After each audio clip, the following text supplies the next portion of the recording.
Good evening to all of you. दोस्तों, बहुत दिनों पहले एक टर्म मेरी आंखों के सामने आया, पहले भी कहीं पढ़ा था, HUSSLE हसल। तो मैंने उसका साइनोनिम देखा। जब साइनोनिम देखा तो अपने आप ही एक टॉपिक जनरेट हुआ और वो उसका साइनोनिम था गेट द लीड आउट। आगे ही जाना, गेट द लीड आउट। तो गेट द लीड आउट का मीनिंग नीचे है। Get the lead out means to proceed और work rapidly and energetically. Topic burning था। तो ये getting the lead out, getting the lead out, इसमें क्या इन्वॉल्व होता है, इसके डीप में गया, जब स्टडी किया तो पता लगा कि इसमें दो स्फीयर होते हैं। एक इनर सेल्फ होता है, जोन ऑफ इनर सेल्फ।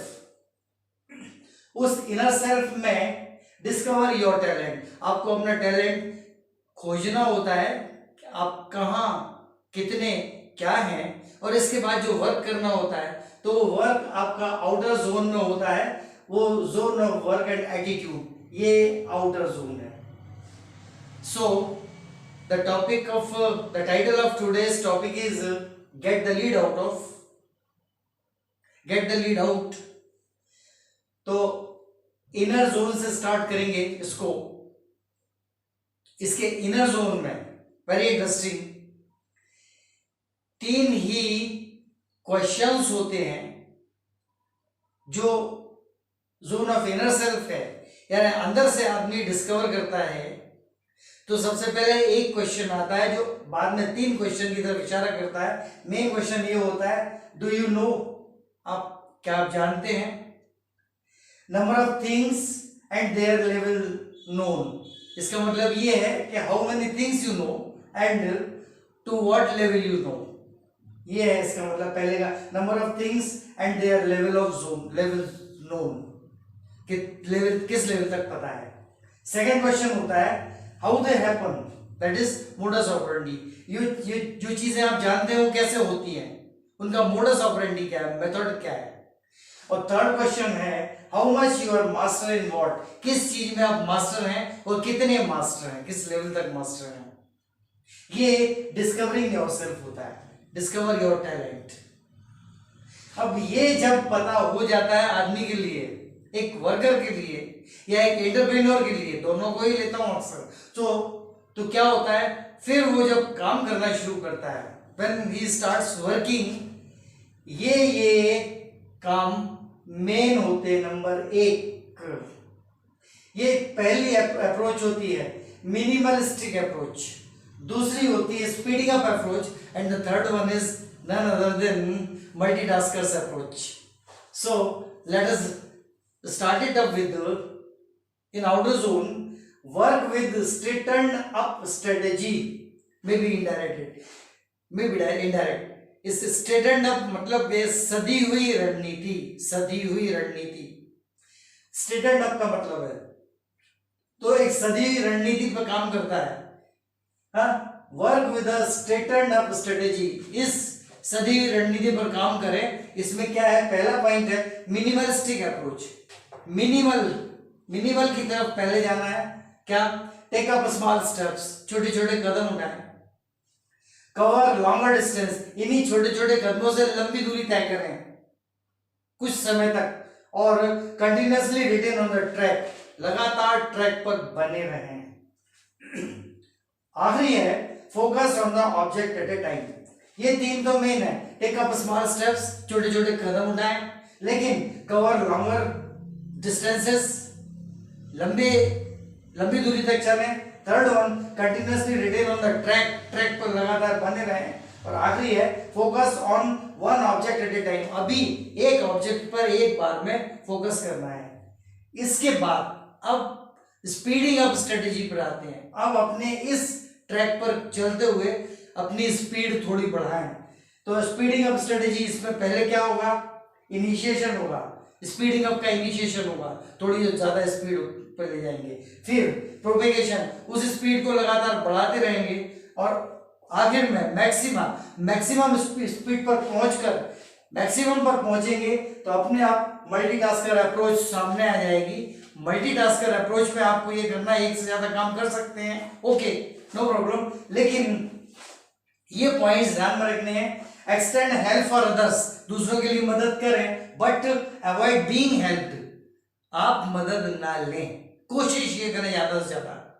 हालांकि बिल्कुल ये हो नहीं सकता कि कहीं ना कहीं आपको मदद ना लेनी पड़ सकती है, लेकिन ऑप्टिमम आपका effort, optimum endeavour yours has to be on extending help for others but avoid being helped, कोशिश करें कि मदद न लेनी पड़े। Second one, avoid explaining things, लोगों को एक्सप्लेनेशन देने की जरूरत नहीं है, उनको खुद सब समझने दीजिए, most important fundamental. Avoid explaining things, let others understand themselves, उनको खुद से समझने की कोशिश करने दो, वो भी डेवलप होंगे। थर्ड वन, बी काम एंड क्वाइट, शांत रहें और खामोश रहें, चित्त से शांत, काम यानी चित्त से शांत और खामोश रहें, साइलेंट।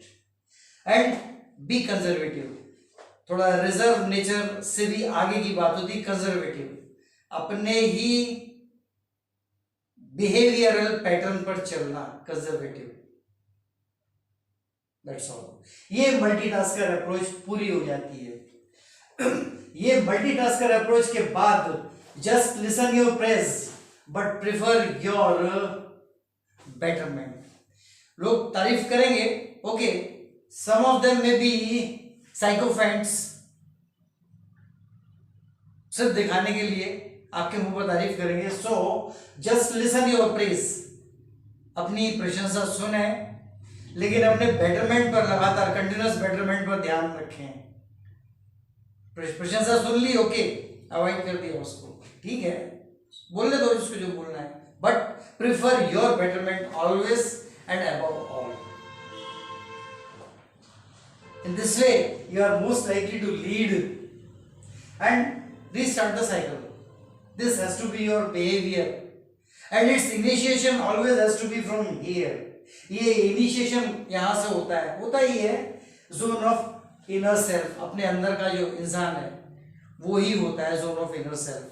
वहाँ ये डिस्कवर करने की कोशिश करें, वही आप जानते हैं, क्या जानते हैं, ये इनके बारे में, अपनी पर्सनैलिटी, अपनी लिमिटेशंस, अपना एक्सपोजर, ये समझ लें, फिर यहाँ आ जाए सीधे work with strategy, may be indirect भी हो सकती है, सदी हुई रणनीति, ये फिर सदी हुई रणनीति पूरी की पूरी है।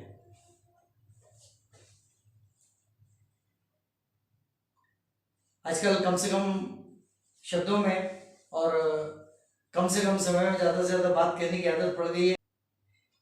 लिमिटेड कंटेंट है, लिमिटेड नंबर ऑफ वर्ड्स हैं, और रिपीटिशन तो जहां तक हो सकेगा नहीं ही होगा। बस इतना ही कहना था। देखिए इसको, अब तो ये भी कहने का कोई मतलब नहीं है कि लाइक करें, सब्सक्राइब करें और कमेंट करें, आप पर है, देखते रहिए, कुछ आपको बेनिफिट हो तो मुझे बहुत अच्छा लगेगा। Good night.